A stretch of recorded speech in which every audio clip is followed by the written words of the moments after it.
He's done it again. Day 2, Champions League recap, the Wednesday games. Let's do this. Now first of all, let's talk about the biggest, most exciting game of the night. The one that all of the people came to see in the Colosseum. Of course, I'm talking about Olympiacos versus Patos. What? Oh hell nah. Even Olympiacos fans, they skipped this game to watch the Liverpool game. This game would end 0-0. And that's all you're going to get out of me because I am not watching that back. However, just over there was an actual blockbuster game that had some history behind it. But it's been a long while since that happened, and these two sides have evolved. One has evolved actually backwards, and one is also evolving and slightly playing better than they have before. And this wasn't just going to be any game. This was Bayern needing to make a statement against a big English side. A side that just won the Club World Cup, beating PSG with ease. And eventually, after chances here and there, Bayern Munich would grab the opener. With who else but Michael Olise probing on that right hand side, taking on his man, whipping across low into the box, and Trevor Chalobah putting it into the back of his own net. Now I'll hold my hands up and say if the ball was coming at me that fast, then I might have knocked it into my own goal. But never in the history of my footballing career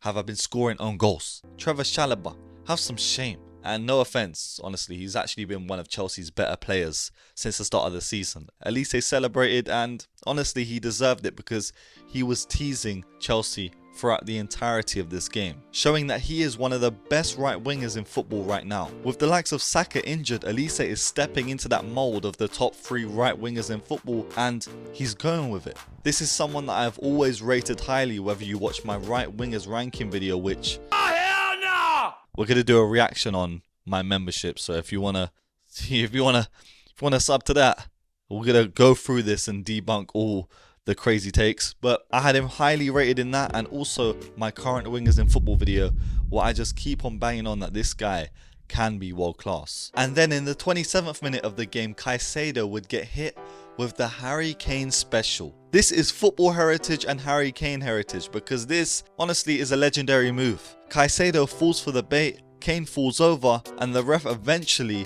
gives a penalty. And of course, when Harry Kane takes a penalty, it most likely goes in, unless it's a really important game for England. And again, just one of these players that is evergreen, one of these strikers that is constantly overlooked, yet keeps on proving to people that he is that guy. And then finally, Chelsea would look to someone on their team that would help them with a reply. And who else would it be other than that ice master? You know, the guy from Bleach that can manipulate ice. Yeah, we're not talking about him, we're talking about Cole Palmer. After his mistake in the game, Caicedo wins it. Palmer gets it and drives forward. And on his way into the box, he links up with Malo Gusto, hello Malo, and then puts it into the back of the net. 2-1. But this changed absolutely nothing, because Bayern were relentless, whether it was Olise or even Luis Diaz, and I think Luis Diaz at times was a bit wasteful with his chances in the game. That's something that he definitely will need to improve on when we're getting into the later stages of the Champions League. And in the 61st minute, we would finally see Chelsea crack again. Trying to play out the back, Bayern would pounce and the ball would be at the feet of Harry Kane. He doesn't even really need to take a touch. He just puts it in the back of the net and makes it 3-1, deading the game. But then Chelsea would get another lease of hope, and who else against the run of play but Cole Palmer. But unfortunately, this goal was disallowed for offside. So the comeback was on, and he even hit his celebration, even though he should have probably got the ball and started a comeback. But why are you celebrating? You're still losing. But if we're being completely real, the two saviours for Chelsea in this game was Cole Palmer and probably Sanchez in goal, because Bayern could have had about 7 in the game. And again, Cole Palmer continues to demonstrate that he is pretty much the quintessential number 10 or attacking midfielder in football right now. There is not another 10 that is doing it better than him at a higher stage. And you can blabber on about the likes of Ryan Cherki, but Cherki is on the bench eating turkey because he's injured. Now let's take it to Anfield and talk about Liverpool versus Atletico Madrid. With Atletico being a part of Liverpool's history, causing them upsets before in the Champions League, but also delivering them Fernando Torres. Now I was particularly excited to watch this game, and you must be wondering why. Well, certain things in the game made me excited. I'm talking about that Atletico away kit. That was lovely. And also the fact that Liverpool was starting Isak in this game. And 4 minutes in, Salah nearly scores a fluky free kick, but it deflects into the back of the net via Robertson. Then by the 6th minute, Salah says, you know what, I need a proper goal. Gravenberch gives him the ball, and Salah, with 3 players on his back, puts the ball into the back of the net. And after this, all seemed quite simple. Liverpool were popping it about. Isak was getting involved in build-up play.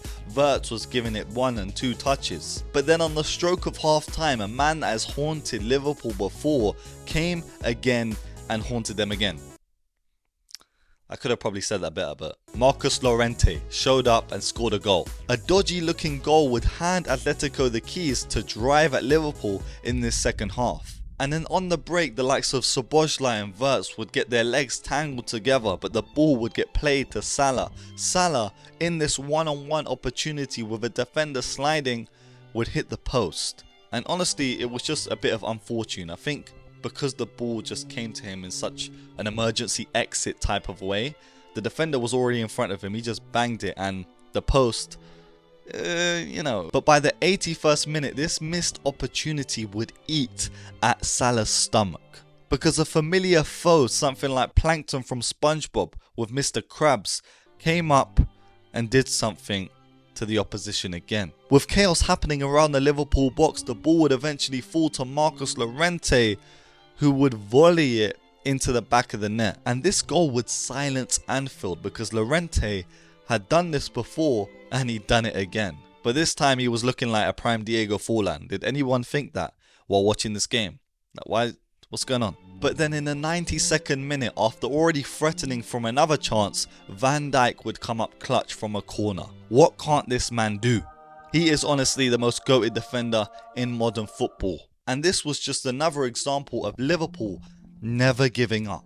A saying that a lot of us live by is being embedded in this football club. And they might be struggling on the defensive end, they keep on conceding, but they will never stop. They will never stop clawing themselves back into these games, and it's looking like this is going to be a regular occurrence. Right now they are playing some sort of basketball football where it goes down to the wire. And as a neutral watching from afar, I am loving it. Now let's talk about another game with Ajax losing 2-0 to Inter Milan. And in this game, there would only be one man to praise. Well, there would actually be two, because they would pretty much score the exact same goal twice. Because in the 42nd minute, Inter would get a corner. Çalhanoğlu would put this into the box, and Marcus Thuram would just header it with ease. And then copy paste this exact same format to the 47th minute, and they'd done it again. The game would finish 2-0 and Inter Milan didn't really have to think twice. This is a squad that lost their manager and still is playing pretty well. With Thuram being a striker that deserves a lot of praise, and honestly,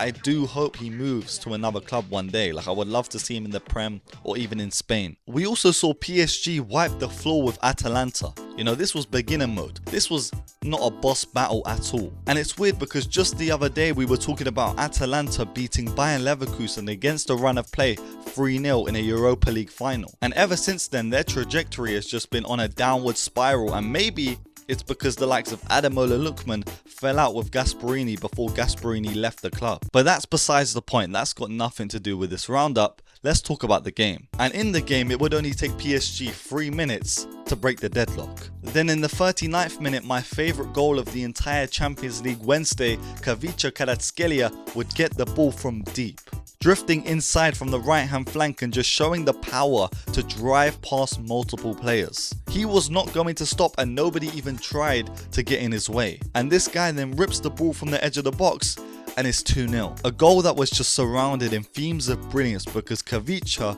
again, has something to prove. Dembele might be getting the Ballon d'Or this year for his campaign last year, but Kavica is making his name known in this campaign. On the edge of half-time, PSG would win a penalty, but then Barcola would step up to take it. And honestly, this is probably one of the worst penalties I've seen this year. I don't know what he was trying to do with a nonchalant finish, but it was awful. In the second half, we'd also see multiple opportunities from the likes of Hakimi and Nuno Mendes, and eventually Mendes would get a goal. And it seems like these two are back in full flow after an absolutely disaster class in the Club World Cup final against Chelsea. And then with tired legs on the pitch, it would be Gonzalo Ramos that would capitalize late on. And honestly, this was the theme for Atalanta in this game. They were just being sloppy. It looked like they gave up after half time. And in contrast, Enrique's football was looking as free as ever, with a lot of these players looking revitalized. Like they just restored their health down the chug jug and they're ready for this new season. And lastly, for the ones that stuck around, let's talk about Slavia Praha versus Bodo Glimt. Psych! Wednesday was another day of Champions League madness where this competition just revives this sport time and time again. And today when I'm making this video, another big game is happening between Newcastle and Barcelona, which we will talk about in tomorrow's video. Hopefully you guys enjoyed this one and let me know what was your favorite game of the Wednesday ones. And of course, this has been Jib Rules. Make sure you stay safe, stay blessed, and peace.